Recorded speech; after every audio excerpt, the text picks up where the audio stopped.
إن الحمد لله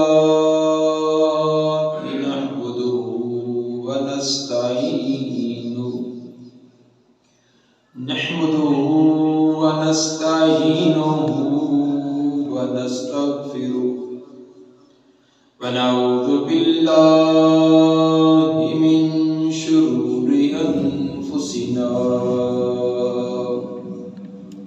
ومن سيئات أعمالنا من يهده الله فلا مضل له ومن يضلل فلا هادي له أشهد أن لا إله إلا الله وحده لا شريك له وأشهد أن محمدًا عبده ورسوله أما بعد فإن خير الحديث كتاب الله وخير الهدي هدي محمد صلى الله عليه وآله وسلم وشر الأمور محدثاتها وكل محدثة بدعة وكل بدعة ضلالة وكل ضلالة في النار. اللهم صل على محمد وعلى آل محمد كما صليت على إبراهيم وعلى آل إبراهيم إنك حميد مجيد. اللهم بارك على محمد وعلى آل محمد كما باركت على إبراهيم وعلى آل إبراهيم إنك حميد مجيد. أعوذ بالله السميع العليم من الشيطان الرجيم. إنا أرسلناك شاهدا ومبشرا ونذيرا لتؤمنوا بالله ورسوله وتعزروه وتوكروه وتسبحوه بكرة وأصيلا.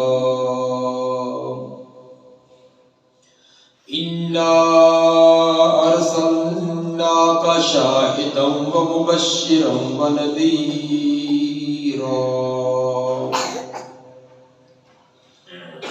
اے پاک پیغمبر محمد رسول اللہ صلی اللہ علیہ وآلہ وسلم، ہم نے آپ کو شاہد بنا کر، بشیر اور نذیر بنا کر بھیجا. شاہد سے مراد اس بات کی شہادت اور گواہی دینے والے کہ کل کائنات کا نظام بنانے والا ایک اللہ، اس کی ذات میں، اس کی صفات میں، اس کے اختیارات میں کوئی بھی شریک نہیں. اسی طرح اس بات کی شہادت دینے والے کہ حضرت محمد صلی اللہ علیہ وآلہ وسلم اس کے آخری پیغمبر، آخری رسول ہیں. اب قیامت تک کوئی اور ظاہری یا باطنی ذلی یا معروضی کسی قسم کا کوئی نبی کوئی رسول نہیں آ سکتا۔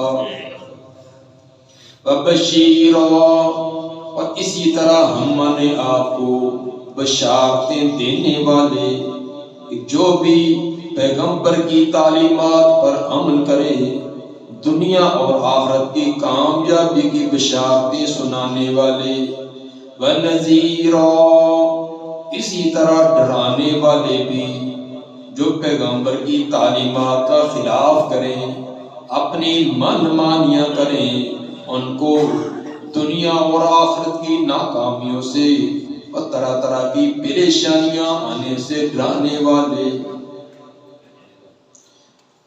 اب امت پر لازم ہے پیغمبر اتنی اعلیٰ خوبیوں اور اعلیٰ صفات والے ہم نے بھیج دیے، اب لوگوں پر لازم ہے کہ لِتُؤْمِنُوا بِاللَّهِ وَرَسُولِهِ، یہ پیغمبر اس لیے بھیجا کہ تم اللہ پر بھی صحیح ایمان لاؤ اور اس کے رسول پر بھی ایمان لاؤ۔ اسی طرح وَتُعَزِّرُوهُ وَتُوَقِّرُوهُ، اس کی پوری کی پوری عزت احترام بھی کرو اور اس کی تعلیمات کو آگے پہنچانے میں پوری روئے زمین پر اللہ کا نظام قائم کرنے میں اس کا تعاون بھی کرو۔ وَتُسَبِّحُوهُ بُكْرَةً وَأَصِيلًا، اور صبح و شام تم اللہ کی تسبیحات ہی پڑھتے رہو۔ جس اللہ نے اتنا عظیم پیغمبر، اتنے اعلیٰ اخلاق، کردار اور بے شمار خوبیوں اور اوصاف حمیدہ والا پیغمبر تمہیں عطا کر دیا۔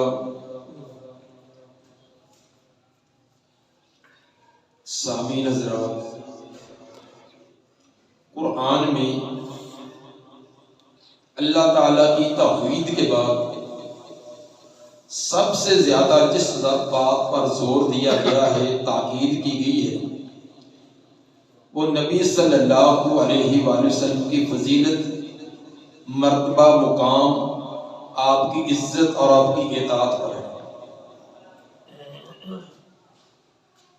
اور اس کو حقوق النبی کا عنوان دیا جاتا ہے، کیونکہ پیغمبر اللہ کے احکام پہنچانے والی شخصیت ہوتی ہے۔ پیغمبر اصل میں ہے پیغام پہنچانے والا، جس کو ہم اپنے زبان میں قاصد بھی کہہ دیتے ہیں۔ جو کسی کی طرف سے آنے والا قاصد ہوتا ہے، اس کی عزت احترام بہت ضروری ہوتی ہے، حتیٰ کہ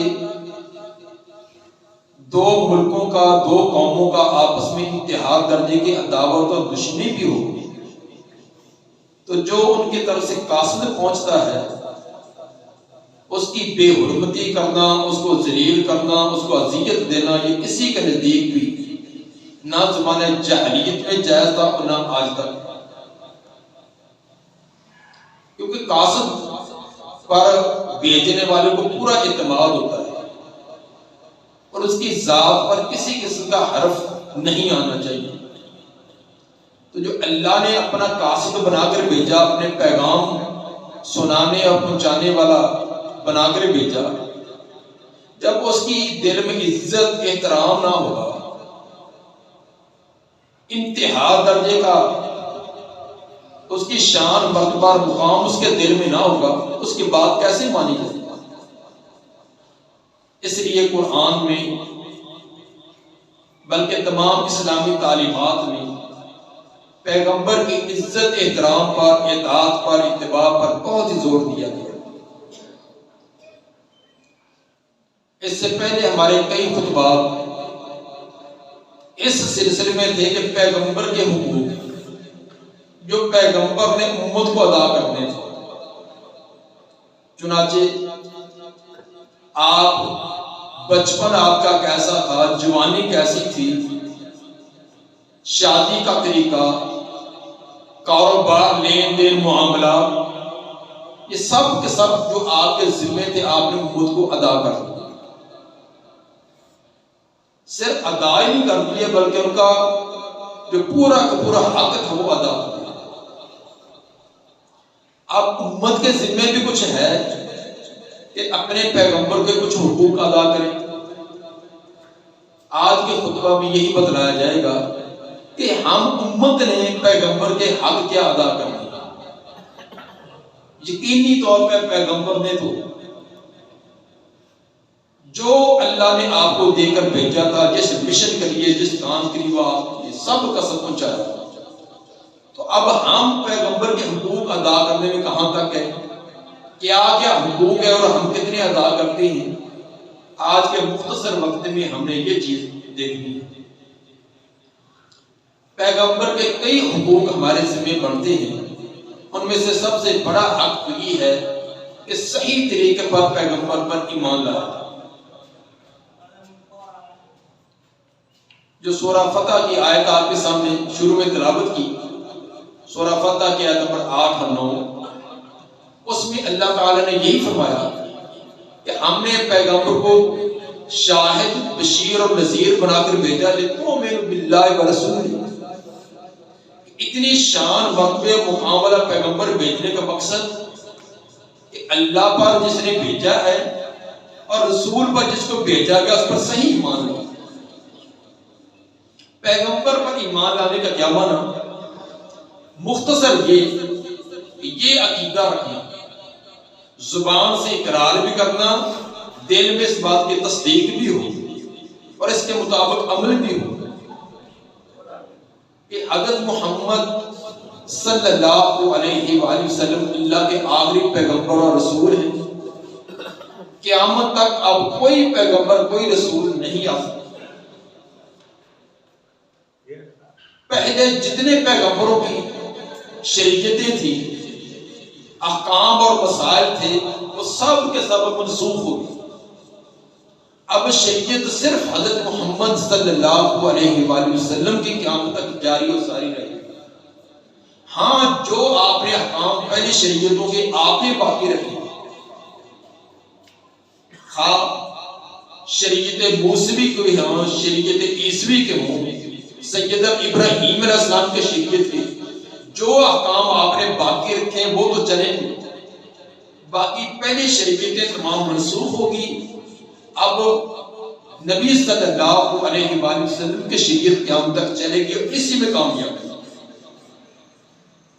کوئی آدمی جو صحیح حضرت موسیٰ علیہ السلام کی تعلیمات ان پر پوری زندگی عمل کرتا رہے، عیسیٰ علیہ السلام کی جو صحیح تعلیمات ان پر عمل کرتا رہے، وہ نجات نہیں پا سکتا۔ اب تو عیسیٰ علیہ السلام، موسیٰ علیہ السلام کی جو شریعت صحیح تھی وہ تو موجود ہی نہیں، اتنی تحریف کر دی۔ بالفرض کوئی اصل جو وہ شریعت لے کر آئے تھے اس پر بھی آج کے عمل کرے گا تو کامیابی نہیں۔ کامیابی حضرت محمد صلی اللہ علیہ وآلہ وسلم کی تعلیمات میں، آپ پر ایمان لانے کا معنی یہ تھا۔ دوسرا جو آپ کا حق بنتا وہ انتہا درجے کی عزت اور توقیر کرنا۔ اسی آیت میں فرمایا وَتُعَزِّرُوهُ وَتُوَقِّرُوهُ، پیغمبر ہم نے اس لیے بھیجا کہ ان کی انتہا درجے کی عزت اور احترام، عزت اور احترام دل میں بھی ہو، زبان سے بھی، اپنے انداز بیان کرنے کے انداز میں بھی، لکھنے کے انداز میں بھی۔ ہمارے اندر بہت سی سختیاں ہیں، یہ تو ہم دعویٰ کرتے ہیں اور یقیناً ہے بھی کہ ہر مسلمان کو نبی سے انتہا درجے کی عقیدت اور محبت ہے، دل کے اندر تو ہے، لیکن دل کے اندر اظہار ہم کیسے کرتے ہیں؟ زبان سے ادا کرتے وقت کیا اسلوب اور انداز عزت والا ہوتا ہے، لکھتے وقت کیا اس کا عزت اور احترام کا پہلو نمایاں ہوتا ہے؟ اب آپ خود سوچیں، نبی کا نام آئے محمد صلی اللہ علیہ وسلم نے کہا یہ عزت ہے؟ آپ کا نام محمد ہے کہ محمد ہے؟ درود پڑھنا صلی اللہ علیہ وسلم یا صلی اللہ علیہ وسلم ہے۔ جو نبی کا نام سن کر یہ پڑھے صلی اللہ علیہ وسلم، وہ درود کے ساتھ مذاق کرتا۔ صلی اللہ علیہ وسلم کیا ہے؟ درود صلی اللہ علیہ وسلم، کم از کم اتنا پڑھے۔ مزید شوق سے پڑھنا چاہیے صلی اللہ علیہ وآلہ وصحابہ وسلم، اتنا نہیں تو کم تو اچھے انداز میں، خوبصورت انداز میں، جتنا آپ اس کو خوبصورت بنا سکتے ہیں اس انداز میں آپ کا نام محمد رسول اللہ صلی اللہ علیہ وسلم۔ اب اس کے اندر ایک دل کا محبت کے اظہار کے باقی اس ذات سے ہمیں بڑی عقیدت ہے۔ پہلے ڈھیلے سے منہ کے ساتھ، بے پرواہی کے ساتھ منہ سے الفاظ نکال دینا، اسی طرح لکھتے وقت آگے پیچھے تحریر بڑی خوبصورت لکھتے آ رہے ہیں، جب نبی کا نام آئے تو چھوٹا سا مڈا سا اور اوپر آگے اوپر سواد ڈال دیا، احمد لکھا محمد لکھا اوپر سواد۔ سواد کیا ہے؟ پورا صلی اللہ علیہ وسلم لکھتے تیری قلم گستی ہے، کاغذ کم ہوتا ہے۔ کتنی یہ ہمارے اندر غلط طریقہ ہے، یہ غیر مسلموں کا آیا ہمارے اندر۔ سواد کو لکھتے ہیں، باقی اپنے والد کا نام، اپنے بھائیوں کا نام، اپنے رشتہ داروں کا، باقی چیزوں کا پورا نام لکھو۔ تو جب نبی کا نام ہے ایک تو اس کو لکھنا چھوٹا سا کر کے جلدی سے لکھنا، اور دوسرا درود بھی پورا نہ لکھنا۔ سفیان بن عیینہ عظیم محدث ہیں، پوری کتب ستہ بخاری مسلم کے راوی ہیں۔ وہ فرماتے ہیں کہ میرا ایک کلاس فیلو تھا، وہ فوت ہو گیا، ہم اکٹھے پڑھتے سب دہراتے، جوانی میں فوت ہو گیا۔ کچھ دنوں بعد مجھے خواب میں ملا، میں نے پوچھا بھائی آپ کے ساتھ اللہ نے کیا معاملہ کیا؟ تو ان کو بتلانے لگے کہ ایک میرے عمل کی وجہ سے اللہ نے میری نجات کر دی۔ بڑے انہوں نے تعجب سے پوچھا ایک عمل کون سا؟ انہوں نے کہا کہ جب میں نبی کی حدیث لکھتا تھا تو جب نبی کا نام آتا تو میں خوبصورت انداز میں لکھتا صلی اللہ علیہ وسلم۔ مثلا آیا ہے قال رسول اللہ، آگے میں لکھتا صلی اللہ علیہ وسلم، خوبصورت انداز میں لکھا کرتا تھا۔ یہ خوبصورت انداز میں لکھنے کی وجہ سے میری نجات کر دی۔ یہ کوئی معمولی بات نہیں ہے۔ جس کے ساتھ عقیدت اور محبت ہوتی ہے اس کا نام لینے کا انداز، اس کی بات بیان کرنے کا انداز، اس کے لکھنے کا انداز بڑا ذوق اور شوق سے ہوتا ہے۔ اور آج ہمارے اندر یہ ذوق ہی ختم ہو گئی۔ کسی کو کہیں کہ آپ نے بچے کا نام اس کا اندر محمد یا احمد آتا ہو، ہمیں پسند نہیں آتا۔ ہاں جی بچے کا نام بتلائیں جی، اگر کسی کھلاڑی کے نام پر کسی اور کا نام پھر جی حضرت صاحب نے بڑا انتخاب کیا تھا۔ اگر کہتے کہ بچے کا نام احمد رکھ دو، محمد رکھ دو، عبداللہ عبدالرحمان رکھ دو، چہرے پر 7 شکنیں پڑ جاتی ہے، پرانا سا نام بتلا دیا، یہ بھی نام ہے۔ یہ کتنی یہ دلالت اور انداز ہے کہ اس کو نبی کے ساتھ عقیدت اور محبت نہیں ہے۔ بہرحال انتہا درجے کی عزت اور وقار ہر انداز میں ہونی چاہیے، حتیٰ کہ بات کرنی ہے۔ سورہ حجرات کی ابتدا میں فرمایا کہ یا ایھا الذین آمنوا لا ترفعوا اصواتکم فوق صوت النبی ولا تجہروا بالقول کجہر بعضکم لبعض، پیغمبر کے ہوتے ہوئے اونچی آواز نہ کرو۔ اگر تمہاری آواز پیغمبر کی آواز سے اونچی ہوگی تو زندگی بھر کی آواز ضائع ہو جائے گی۔ یہ قرآن ہے۔ اور آگے کیا فرمایا؟ ولا تجہروا له بالقول کجہر بعضکم لبعض، جیسے آپس میں ایک دوسرے کو بلاتے ہو نا، جب اس کا نام لیتے ہو پیغمبر کا نام ایسے نہ لیا کرو، بغیر ادب احترام کے پوری کی پوری عقیدت اور محبت کے ساتھ سیدنا حضرت پورا ادب۔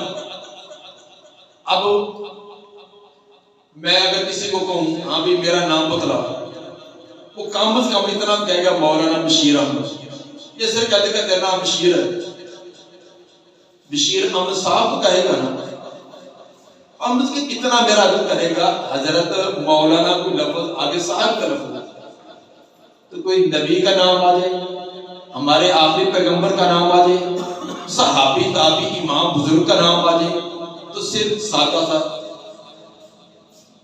ابراہیم علیہ السلام نے کہا، بہت علیہ السلام کا نہیں آ جائے گا، ابراہیم نے کہا، موسیٰ نے کہا، اتنا غلط انداز ہے۔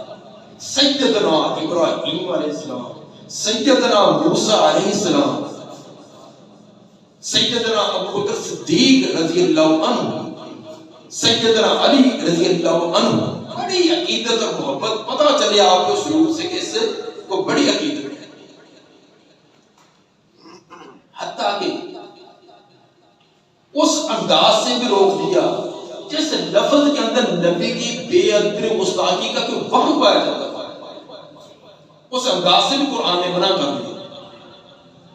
سورہ بقرہ آیت نمبر 104، یا ایھا الذین آمنوا لا تقولوا رائنا وقولوا انظرنا، اے ایمان والو پیغمبر کو رائنا نہ کہا کرو بلکہ انظرنا کہا کرو۔ رائنا کا معنی اے اللہ کے سر ہمارا بھی خیال رکھو۔ واقعہ یہ ہے آپ جب دین کے احکام مسائل سنا رہے ہوتے تو کچھ لوگ دور بیٹھے ہوتے، ان کو سمجھ نہ آتی تو بڑی عاجزی کا ساری اور ادب احترام کے ساتھ کہتے رائے نا اللہ کے سر ہمارا بھی خیال، ذرا اونچی آواز سے یا دوبارہ دہرا دیجیے، کیونکہ تمام ایک جیسے ذہین فطین تو نہیں ہوتے، کچھ دور ہونے کی وجہ سے یا کچھ قریب بھی ہے لیکن ان کو سمجھ نہ آئی، تو اگر انہوں نے التجا اور گزارش کرنی ہوتی تو کہتے ہیں رائے نا اللہ کے سر ہمارا بھی خیال رکھیں، تو آپ اس بات کو دوبارہ دہرا دیتے۔ لیکن آپ کی مجلس کے اندر کالی بھیڑیں بھی بیٹھی ہوتی تھی، منافق اور یہودی، تو یہودی جو ہے یہ منافق بھی اصل میں یہودی تھے جو اوپر سے مسلمان بنے، اندر سے تو اسی طرح کالے کالے تھے، یہ منافق بھی اصل میں یہودی تھے۔ وہ آپ کی مجلس میں کیوں آتے تھے؟ تاکہ کوئی نہ کوئی ویک پوائنٹ تلاش کرے، کوئی نہ کوئی بات ملے پھر ہم اس کا تبصرے کرتے کریں۔ جب صحابہ کہتے ہیں رائے نا، انہوں نے اس لفظ کو پکڑ لیا، وہ لجم بالسنتہم، زبان تو مروڑ کر کہتے ہیں رائینا، رائینا کا معنی اے اللہ کے سر ہمارا بھی خیال کرو، اور رائینا کا معنی اے ہمارے چرواہے، وہ ہماری بکریاں چرانے والے۔ یہ لفظ کو تھوڑا سا رائینا کر کے پڑھا جائے، اب اندازہ کریں کہ عربی زبان میں معمولی سے فرق سے کتنا بڑا تبدیل ہوتا ہے۔ وہ منافق اور یہودی جب رائینا کہتے وہ ہمارے چرواہے، نبی کو مذاق کرنے کے لیے اور نبی کی عزت اور وقار کو کم کرنے کے لیے، اور بعد میں جا کر ایک دوسرے کو کونیاں مار مار کر کہتے کیوں کتنے انسان کرتے اسی قارب لینے نہ پتہ ہی نہیں چلتا، یہ سیدھے سیدھے آتے ہیں آپس میں بڑے تبصرے کرتے۔ اللہ کو تو پتا تھا کہ یہ کس نظریے سے ایسے کہتے ہیں، اللہ تعالیٰ نے یہ آیت نازل کر دی کہ یا ایھا الذین آمنوا لا تقولوا رائنا، تم رائنا کا لفظ ہی نہ کہو، کیا کہا کرو انظر کا اللہ کے سر ہمارا خیال کرو۔ رائنا انظر کا معنی ایک ہے، لیکن انظرنا کے اندر وہ کوئی ایسا تبدیلی نہیں کر سکتے تھے، کوئی زبان کو ٹیڑھا میڑھا کر کے کوئی مفہوم نہیں بگاڑ سکتے تھے، لیکن رائنا کے اندر تبدیلی کر دیتے تھے۔ اگرچہ رائنا کا لفظ ٹھیک تھا، اللہ نے فرمایا کہ چونکہ یہودی اور منافق اس کے اندر غلط مفہوم نکالتے تو یہ لفظ چھوڑ دو، تو وہ لفظ استعمال کرو جس کے اندر میرے نبی کی معمولی سی کسی قسم کی گستاخی اور بے ادبی کا کوئی شائبہ ہی نہ ہو سکے، اتنا خیال رکھا نبی کی عزت احترام۔ اس لیے انتہا درجے کے نبی کی عزت اور احترام کرتا۔ تیسری چیز، نبی صلی اللہ علیہ وسلم کی معرفت، آپ کی ذات، آپ کی صفات، ان تمام چیزوں کا جاننا۔ دنیا کے اندر کسی اور شخصیت کا آپ کو علم نہ ہو، قیامت میں نہیں پوچھا جائے گا، قیامت کے دن یہ نہیں پوچھا جائے گا کہ آپ کے علاقے کا وہ ایم پی اے کون تھا، ایم ایل اے کون تھا، نہیں پوچھا جائے گا۔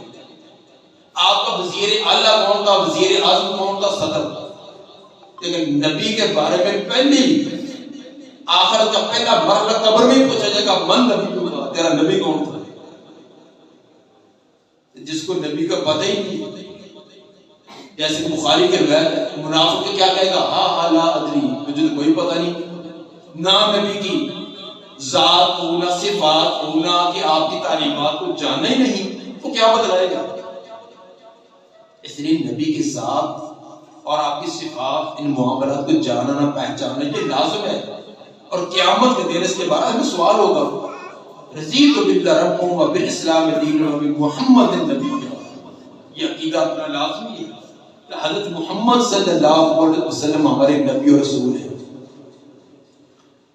چوتھی چیز نبی سے محبت، ایمان نبی پر لانا اور ہے، اور انتہا درجے کی نبی سے محبت ہونا ہی اور ہے۔ ابو بکر صدیق حضرت عمر رضی اللہ تعالیٰ عنہ کہنے لگے اللہ کے رسول، مجھے آپ سے سب سے زیادہ محبت ہے، سب سے، البتہ جان سے تو نہیں ہو سکتی، اپنی جان تو ہر کو زیادہ پسند ہوتی ہے۔ آپ نے کہا عمر ایمان کامل نہیں ہے، ناقص ایمان لیا پھرتا ہے۔ فوراً حضرت عمر رضی اللہ تعالیٰ کا اپنی جان سے بھی آپ کے ساتھ محبت اور عقیدت زیادہ، آپ نے کہا اب ایمان بار پورا۔ اس لیے نبی پر لا یؤمن احدکم حتی اکون احب الیہ من والدہ و ولدہ والناس اجمعین، صحیح بخاری کی حدیث نمبر 15۔ اس وقت تک تم ایماندار ہو ہی نہیں سکتے جب تک اپنی اولاد سے، والدین سے، کل کائنات سے زیادہ محبت نبی سے نہ ہو۔ اور قرآن نے بھی بیان کیا سورہ توبہ کے آیت 24 میں بڑی وضاحت کا اپنی جتنی بھی عقیدت اور محبت والی چیزیں ہوتی سب کو تفصیل بیان کی۔ قل ان کان آباؤکم، اے پیغمبر فرما دیجئے اگر تمہارے آباء و اجداد، و ابناؤکم تمہاری اولادیں، و اخوانکم تمہارے بھائی، و ازواجکم تمہاری بیویاں، و عشیرتکم تمہارا پورا کا پورا قبیلہ، و اموال اقترفتموہا وہ مال جو کما کر جمع کر کے رکھا ہوا ہے، وتجارت تخشون کسادها وہ تمہارے کاروبار، تجارتیں جن کے مندے پڑنے کا، گھاٹے کا تمہیں بڑا خدشہ ہی رہتا ہے، وہ مساکن ترضونها تمہارے محلات اور کوٹھیاں جن کے ساتھ بڑی عقیدتیں اور محبتیں ہیں، یہ سب چیزیں احب الیکم من اللہ ورسولہ وجہاد فی سبیلہ، اگر یہ ساری چیزیں جن کے نام لیے اللہ سے، اللہ کے رسول سے، اللہ کے راستہ میں جہاد کرنے سے یہ چیزیں زیادہ محبوب ہے، زیادہ پسند ہے، فتربصوا پھر انتظار کرو حتی یاتی اللہ بامرہ، یہاں تک اللہ اپنا کے عذاب تو پر نہیں ہے۔ یہ ساری چیزیں اولاد بھی، والدین بھی، بیویاں بھی، قربہ قبیلہ بھی، کاروبار، لین دین، معاملات، سب کچھ اگر اللہ اس کے رسول سے زیادہ محبوب ہے، جہاد سے زیادہ محبوب ہے، تو انتظار کرو حتی یاتی اللہ بامرہ، اللہ اپنا حکم لیا۔ اللہ کا حکم کون سا؟ تباہی، بربادی اور ناکامی والا۔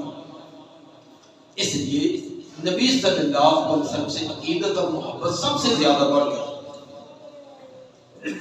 اور پانچویں چیز نبی صلی اللہ علیہ وسلم کے فرامین سے بھی عقیدت اور محبت۔ ایک تو ہے کہ آپ کی اطاعت، ایک ہے جو آپ نے فرامین فرمائے احادیث، ان احادیث کا ادب و احترام، ان کی آگے نشر و اشاعت، ان کی تعلیم خود حاصل کرنا، اپنی اولادوں کو حاصل کرنا۔ اگر پوری زندگی اپنی اولاد کو انگریز کی زبان سے کھلانے میں لگا دیں گے، فزکس، کیمسٹری اور الجبرے کے مساواتیں رٹانے میں لگا دی ہیں، اب نبی کے فرامین کا ان کو علم ہی نہیں ہے کہ کھانے کے نبی نے آداب کیا بتائے، سونے کے کیا آداب، تو سمجھ لیں کہ آپ کی کو نبی کے ساتھ بھی عقیدت نہیں ہے۔ زبان سے ہزار کہتے رہے صدقے یا رسول اللہ، صدقے یا رسول اللہ، تیری زندگی اس کا انکار کرتی ہے، تیرا گھر کا ماحول انکار کرتا ہے، تیری دکان اور دفتر اس کا انکار کرتا ہے۔ اس لیے نبی کے فرامین یہ صرف ایک خاص طبقے کے لیے نہیں ہے. تو کم از کم جو آپ کا کاروبار معاملات ہے اس کے بارے میں جائز نجائز کس طرح طریقہ کرنا چاہیے، یہ ساری کی ساری تعلیمات کا آنا لازمی ہے. ساتویں چیز آپ کی دفاعی اور تحفظ ناموس. نبی صلی اللہ علیہ وسلم کی رسالت اور نبوت کا خود بھی تحفظ کرنا، اور کوئی نبی کی نبوت اور رسالت پر ڈاکہ ڈالے، اس کے خلاف کرے، زبان سے تحریر سے کرے، اس کا دفاع کرنا، یہ ہر مسلمان کا لازمی نبی کا حق ہے. آج ہم اپنے بڑوں کی ان کا تحفظ کتنا کرتے ہیں؟ آپ کے باپ کو کہ بڑے کو برا کہہ دے، آپ کے کسی سیاسی لیڈر کو برا کہہ دے، کیا کچھ کرتے ہیں؟ آج کل سیاسی لیڈروں کا تو آپ دیکھ ہی رہے ہیں، پارٹیاں بنی ہوئی ہیں. اپنے سیاسی لیڈروں کا دفاع کرنے میں اور ان کی تعریفوں کے پل باندھنے میں سب کچھ لگایا، حالانکہ نہ ان کا دین کا فائدہ نہ دنیا کا. دین کا تو چھوڑو، دنیا کا بھی کوئی فائدہ ہے؟ جن سیاسی لیڈروں کے لیے جیلوں تک چلے جاتے ہیں، لڑائیاں لیتے ہیں، بعض قتل بھی ہر چوتھے دن آپ دیکھتے ہیں. فلاں کا دو کا آپس میں کلیش ہوا، لڑائی ہوئی، بڑے دوست تھے، ایک دوسرے کو گولی مار. انہوں نے دین اور آخرت میں کام آنا تو دور کے بعد دنیا میں کوئی کام آئیں گے. تمہیں کوئی مکان بنا کر دے دیں گے، تمہیں کوئی دکان بنا کر دے دیں گے، کمائی تو انہیں اپنے ہاتھ بھی کرنی. اپنے سیاسی لیڈروں کا دفاع بڑا کرتے ہیں. کیا مجال لوگ اس کو کہہ دیں کہ یہ فلاں چور تھا، فلاں ایسے تھا، نہیں برداشت. نبی کے ساتھ کو جو مرضی ڈاکہ ڈالتا جائے، آپ کے خاتے بڑھتے رہیں، آپ کی تعلیمات کا انکار اور رد ہوتا رہے، اور آپ کے فراہمی کے مقابلے میں اپنی مصنوعی باتیں بنا کر جن کو بدعت کہا جاتا ہے ان کا نشر و اشاعت کی جائے. ہم آرام سے بیٹھیں، جتنے کو لگا رہے، جڑا بھی کرتا رہے. اپنے سیاسی لیڈروں کے بڑا دفاع کرتے ہوئے، اپنے خاندان برادری کا دفاع کرتے ہوئے، اپنے بڑوں کا دفاع کرتے ہوئے پیغمبر کا دفاع نہیں کرتے. یہ لازمی ہے، یہ ہر مسلمان کا لازمی ہے کہ پیغمبر کا پورا دفاع کرے. آٹھویں چیز آپ کے مشن کی تاریخ، جو کچھ آپ نے امت کو دیا ہے اس آگے ابلاغ کرے، آگے پہنچائے. بلغوا انی ولو آیا، تمہیں ایک بات بھی پیغمبر کی پہنچ کی ہے، تم پر لازم ہے کہ آگے پہنچائے. یہ صرف علماء کا کام نہیں. یہ نہیں کہ 8ویں دن جمعہ سو گیا دکان بند کر کے چلے گئے، ٹھیک ہے جی یہ مولوی صاحب کا کام ہے. یہ تیرے میرے ہر ایک پر کرے.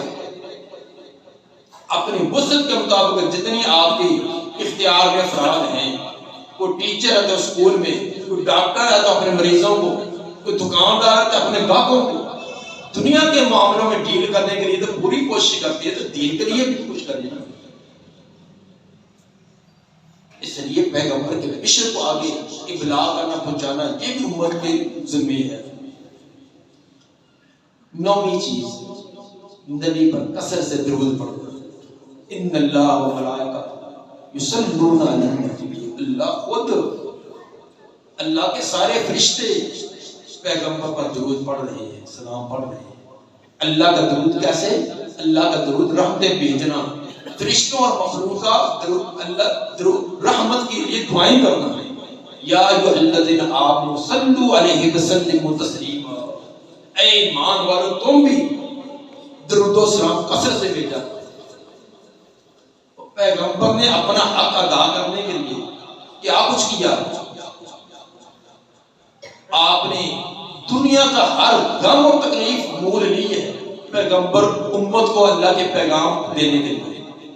طائف کے اندر پتھر بھی آپ پر برسائے گئے، دندان مبارک احد کے اندر شہید کیے گئے ہیں، سر مبارک اندر خود اتنی اندر دھنس گئی ہے، کہتے علی رضی اللہ عنہ فرماتے ہیں میں نے دانتوں سے بڑی مشکل سے کھینچ کر نکالی ہے.